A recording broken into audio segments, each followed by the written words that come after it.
મહિના કોંગ્રેસની યાદી જાહેર થતાં અમદાવાદનું રાજકારણ ગરમાયું છે। એલિસ બ્રિજના ધારાસભ્ય અમિત શાહે સોશિયલ મીડિયા પર પોસ્ટ કરી છે। પાલડી વિસ્તારમાં લઘુમતી ઉમેદવારને સ્થાન આપવા મુદ્દે આકરા પ્રહાર કર્યા છે। તેમણે સ્પષ્ટ શબ્દોમાં જણાવ્યું છે કે અશાંત ધારાનો ડંકાની ચોટ પર કડક અમલ કરવામાં આવશે। પાલડીમાં વધતા લઘુમતી પ્રભુત્વને લઈને અગાઉ પણ સવાલો ઉઠ્યા છે।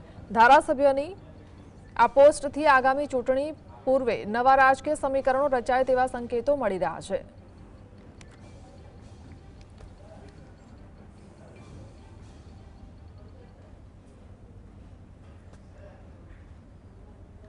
તો કોંગ્રેસની યાદી જાહેર થતાં જ અમદાવાદનું રાજકારણ ગરમાયું છે। એલિસ બ્રિજના ધારાસભ્ય અમિત શાહે સોશિયલ મીડિયા પર પોસ્ટ કરી પાલડી વિસ્તારમાં લઘુમતી ઉમેદવારને સ્થાન આપવા મુદ્દે આકરા પ્રહાર કર્યા છે।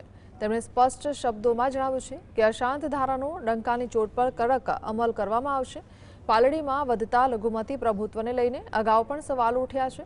ત્યારે ધારાસભ્યની આ પોસ્ટથી આગામી ચૂંટણી પૂર્વે નવા રાજકીય સમીકરણો રચાય તેવા સંકેતો મળી રહ્યા છે।